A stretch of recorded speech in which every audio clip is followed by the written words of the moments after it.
বন্ধুরা, তোমরা সবাই এসে গেছো। এবার তোমরা চুপ করে বসো। আমরা আমাদের ঝুলির থেকে গল্প বের করি।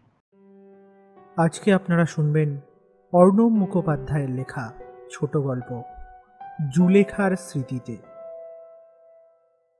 চারিদিকে বৃষ্টি ছেয়ে আছে, আকাশ ডাকছে। শরতে হঠাৎ বৃষ্টির বিলম্বিত জবরদখল, বিদ্যুতের চমকানি আর প্রবাহের সাথে মেঘের ঘর্ষণে গর্জে উঠেছে আকাশ। চারিদিকে ভেসে ভেসে হুঙ্কার করে চলেছে সেই শব্দ। আকাশের কোনায় কোনায় যে কটা কালো মেঘ বিচ্ছিন্নভাবে ছিল, সেগুলো একসাথে জুড়ে গিয়ে গোটা আকাশকে ঘন কালো করে তুলেছে।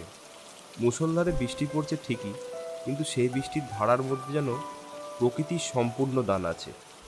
গ্রামের নাম হিঞ্জগঞ্জ। মুর্শিদাবাদ জেলার প্রত্যন্ত অঞ্চলে একসময় গ্রামের অসীম বিস্তার ছিল। ছিলেন রাজা, ছিলেন তার পার্শ্বদবর্গ। এখন সেই সময় বদলেছে। সেখানে এসেছে গণতন্ত্র, এসেছে স্বাধীনতা। আচ্ছা, স্বাধীনতা বলতে কি বোঝেন? বলে উঠল খুড়ো গোসাই। গোসাইয়ের গ্রাম যত দূরেই হোক, তা স্বাধীন ভারতের দূরে নয়। গোসাই ছেলেবেলায় স্বাধীনতার হাওয়া দেখেছে। সেখানের অভাব, স্বভাব, পরিণতি সর্বসমক্ষে প্রত্যক্ষ করেছে। তাই প্রশ্ন করলেন তিনি জুলেখাকে। আচ্ছা, এই জুলেখার পরিচয় কি? জুলেখার পরিচয় জুলেখা নিজেই। তার বয়স 22 হবে। মাদ্রাসা থেকে স্কুল জীবন কেটেছে ঠিকই, কিন্তু কাটেনি ফেলে আসা স্মৃতি। কাকে ফেলে এসেছে সে? এই প্রশ্ন করলে উত্তর বলতে হয় তার বাবা মা। ক্লাস 5-এ বাবা, 7-এ মা। তারপর থেকে সে একা। হ্যাঁ, সে একা। তার না আছে কোনো আত্মীয়, না আছে কোনো পরিজন। তাই সে স্বাধীনতা বলতে যা বোঝে, তা অন্যরা চেনেও না, জানেও না। তাই সে তার নিজ এই ঝাড়া হাত পা নির্ঝঞ্ঝাট স্বাধীনতার আনন্দ, দুঃখ, উল্লাস বললেও গোসাইকুড়োর প্রশ্নের সঠিক উত্তর হবে না। এই কথা ভেবে সে কিছু না ভেবে পথ এগোতে লাগলো। বৃষ্টির অজুহাত তার খুব কাজে লাগলো। সে বলল, গোসাই, আজ ভারী বৃষ্টি হচ্ছে গো, আজ আসি, অন্যদিন হবে। পথে হাঁটতে হাঁটতে তার একজনের মুখই মনে পড়ল। সব থেকে কাছের যদি কেউ হয়, তাহলে সে হলো তার মাদ্রাসার শিক্ষক ভাস্কর বাবু। স্যার বলার থেকে জুলেখা তাকে ওস্তাদ বলে ডাকে। আর ওস্তাদ বলবেই না বা কেন? ভাস্কর বাবুর ওস্তাদির যে কোনো শেষ নেই। যেখানে যাই হোক, সর্বত্র মাদ্রাসার প্রতিটা সমস্যা হেডমাস্টারের থাকলেও সে তার ওস্তাদি দিয়ে সমাধান করতে প্রস্তুত। জুলেখা শিশুকাল, শৈশব কেটেছে তার ওই ওস্তাদি দেখতে দেখতে। বলা বাহুল্য, সে ওর ফ্যান। তাই কথার মাঝে মাঝে এই ওস্তাদের নাম ছোট হয়ে যখন ও হয়ে যায়, তখন তার বান্ধবীরা তাকে বেশ খোঁচা দিয়ে বলে, बिस्मिल्लाह। ओ একেবারে ও शादीवादी होगा क्या? तौबा तौबा। কিছু বলে না জুলেখা, চুপ করে থাকে। আজকাল সে এতটাই চুপ করে থাকে যে পড়ন্ত দুপুর তাকে ছুঁয়ে দিয়ে গেলেও সে বুঝতে পারে না কি যে হয়েছে তার। তার মনের কথা গুছিয়ে বলা কঠিন। কিন্তু আজকের দিন আলাদা। সকালবেলা তার কি যেন ইচ্ছা গেল, তার স্যারের জন্য সিমুইয়ের পায়েস বানাতে মন গেল। মনটা কেমন যেন করে উঠল তার। তাই সকালবেলা বাড়িতে থাকা গরুর দুধে সিমুই নিয়ে পায়েস বানিয়ে গরম গরম নিয়ে গেল তার ওস্তাদের বাড়ি। কিন্তু পথে হলো মস্ত বিপদ। বর্ষা যে শরতেও নীরবে প্রবেশ করবে, এটা তার জানা ছিল না। তবে ছাতা একটা ছিল বটে, কিন্তু রাস্তায় টোটো আর অটোর অনুপস্থিতি তার ছাতার ওপর যে আলাদা করে চাপ সৃষ্টি করেছে, তা কেবল ছাতাধারী জুলেখাই বুঝতে পারল। উল্টে যায় ছাতা, পায়েস ও পরিধেয় বস্ত্র ভিজে যায়। সে যখন পৌঁছায়, তখন তার ওস্তাদ মাদ্রাসার পাশে থাকা একটি উনানে চা প্রস্তুত করছে। সেই চা কাপে ভরে রাখতে রাখতে জুলেখার এই অবস্থা দেখে সে কিছুটা চঞ্চল হয়ে বলল, কি ব্যাপার এই বৃষ্টিতে? সব ঠিক আছে তো? জুলেখা ঈষৎ ভেজা ঠান্ডায় কাঁপতে কাঁপতে তার হাতের কৌটায় রাখা পায়েসটা তুলে দেয় ওস্তাদের হাতে। ভাস্কর বলে ওঠেন, কি এটা? জুলেখা বলে, একটু পায়েস এনেছি। ভাস্কর পাল্টা প্রশ্ন করে, এই বৃষ্টিতে এসবের কি দরকার জুলেখা? জুলেখা কিছু বলতে পারে না। ঠোঁট দুটো চেপে ধরে বসে পড়ে পাশে থাকা উঠানে। আজ ভাস্কর ওস্তাদের মাদ্রাসার টালির ছাল আচ্ছাদিত উঠানে যা যা আসবাব সরকারি সামগ্রী রাখা আছে তার মধ্যে সব থেকে মূল্য বেশি জুলেখার। সে তার প্রাক্তন ছাত্রী, কখনো বাবার মতন, কখনো বন্ধুর মতো, কখনো শিশুর মতো মিশেছে জুলেখার সাথে অন্তরঙ্গতার ছোঁয়া পেয়েছে। তার মধ্যে পেয়েছে বিশ্ব আনন্দের স্পন্দন। করিম, করিম! বলে দ্রুত ডাক দেয় মিড ডে মিলের রাঁধুনিকে। এই বৃষ্টির মধ্যেও করিম রান্না ছেড়ে ছুটে আসে ভাস্করবাবুর ফরমাস শুনতে। আগে হ্যাঁ, বলেন স্যার। এটা বলেই জুলেখার দিকে তাকিয়ে মাঝবয়সী করিম বলে, আরে জুলেখা দিদিমণি, কত বড় হয়ে গেছো মা, ভিজলে কি করে?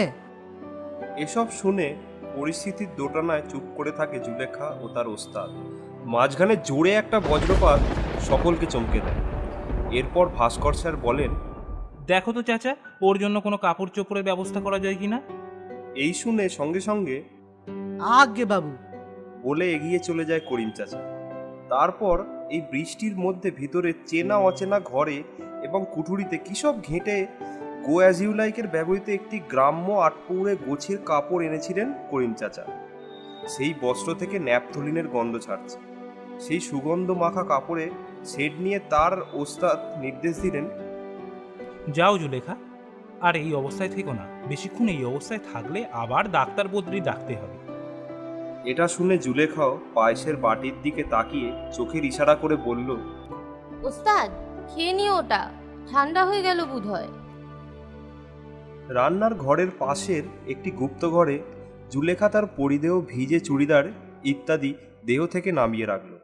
তারপর বিবস্ত্র দেহতে তার ওস্তাদের ফরমাস করা কাপড় ও তার সংলগ্ন প্রয়োজনীয় বস্ত্র জড়াতে লাগলো।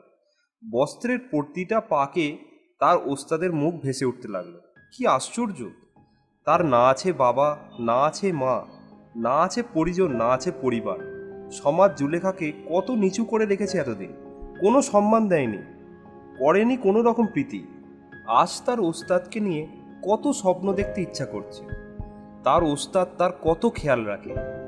সংসার করার স্বপ্ন সে কোনোদিন দেখেনি ঠিকই, কিন্তু বিশ্ব সংসার তার উপর যা কিছু চাপিয়ে দিয়েছে সেই ভার এতটুকুও লঘু হয়নি।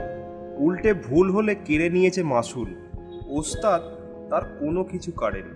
তাই ওস্তাদকে মনে মনে সে কত কাছে করে নিতে পারে, কত ভালোবাসতে পারে। সত্যি যদি এমন মানুষের সাথে চিরকাল থাকতে পারত জুলেখা। কাপড় পরা শেষ হলে বেরিয়ে আসে সে। দরজা থেকে বের হলে লজ্জায় ওস্তাদের মুখের দিকে তাকাতে পারে না। ওস্তাদ কিন্তু খুব আগ্রহের সাথে তাকিয়ে থাকে জুলেখার দিকে। এমন ভেজা চুল আর আটপৌড়ে শাড়িতে বঙ্গকন্যার যে লাবণ্য ফুটে উঠেছে তা দেখে তার মনে হয় সে যে জুলেখাকে চিনত সেই জুলেখা এখন অনেক বদলেছে। শারীরিক গঠন শুধু নয়, মানসিক চিন্তাও। অঙ্কের সমাধান করতে না পারা জুলেখা সেদিন যে তার কাছে বকুনি খেয়েছিল, সেই জুলেখা আজ বড় হয়ে গেছে। অনেকটা নতুন এবং বদমাইশি পরিবর্তিত হয়েছে লজ্জায়। এমন সময় মাদ্রাসার ক্লাস শেষ হবার ঘন্টা পড়ল। টিফিনের ঘন্টা। মুহূর্তের মধ্যে বদলে গেল পুরো চিত্রটা। কচি কাঁচা ছাত্রছাত্রীরা এসে গোটা বারান্দায় ছুটোছুটি হুটোপুটি করতে লাগলো। কেউ ভাস্করবাবুর দিকে তাকিয়ে স্যার স্যার স্যার স্যার বলে ডাকতে থাকলো। কেউ থালা নিয়ে খাবার আনতে দৌড় দিল, কেউ নিজ নিজ আনা খাবার খেতে লাগলো। জুলেখাকে নতুন করে দেখার সময় থমকে গেল যেন। এরপর প্রায় 2 সপ্তাহ কেটে গেল। গ্রামে শহরে ও শহরতলিতে মহালয়ার শুভ সূচনা শুরু হলো। জুলেখার ঘুম ভাঙল সকালে। ওস্তাদের সাথে দেখা তো দূর, 3 দিন ধরে তার মারাত্মক জ্বর। ওষুধের প্রতিক্রিয়ায় তার শরীর সবলের থেকে দুর্বল হয়েছে বেশি। খালি পেটে ওষুধ সেবন উচিত নয়। রাত কেটে কখন যে সকালের সূর্য উঠে গেছে তা জুলেখা বুঝতে পারেনি। এই সকালে তার দরজায় কড়া নেড়ে কে যেন ডাকতে লাগলো। কে কে ডাকছে জানতে চাইলেও প্রশ্ন করার মতো গলার জোর নেই তার। বিছানার মশারি সরিয়ে কোনো মতে দরজার ছিটকানি খুলল জুলেখা। দরজাটা খুলে মাথাটা ধীরে ধীরে বের করলো সে।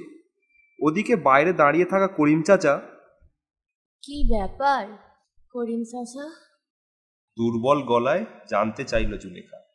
করিম চাচা খুব আনন্দের সাথে বলে উঠল, ওরে মা জুলেখা, তোদের ওস্তাদের বিয়ে ঠিক হয়েছে, পরের মাসেই বিয়ে হবে। পাত্রী ভালো সরকারি নকরি করে, তোকে কার্ড পাঠিয়েছে আর দেখাও করতে বলেছে। এই সব শুনতে শুনতে চুপ করে যায় জুলেখা। তার চোখ স্থির হয়ে যায়, শরীর যেন শক্ত হয়ে আসে। হঠাৎ তার মাথা ঘুরে যায়, আর সেই ধাক্কায় পড়ে যায় জুলেখা। আপনারা এতক্ষণ শুনছিলেন অর্ণব মুখোপাধ্যায়ের লেখা জুলেখার স্মৃতিতে। গল্প পাঠে অভিক জাঠি, বুড়ো গোসাইয়ের চরিত্রে হিমাদ্রি পাল, জুলেখার চরিত্রে পাখি নন্দী, ভাস্করবাবুর চরিত্রে অর্ণব মুখোপাধ্যায় এবং করিম চাচার চরিত্রে সরজিৎ ঘোষ। গল্পটি যদি আপনাদের ভালো লেগে থাকে তাহলে চ্যানেলটিকে অবশ্যই সাবস্ক্রাইব করবেন। এই রকম আরও অনেক গল্প নিয়ে আমরা আসতে চলেছি খুব শীঘ্রই। আমাদের এই প্রচেষ্টা যদি আপনাদের ভালো লেগে থাকে তাহলে আমাদের এই গল্পটি শেয়ার করার মাধ্যমে অন্যদের সবাইকে শোনার সুযোগ করে দিন এবং লাইক ও কমেন্ট করতেও ভুলবেন না।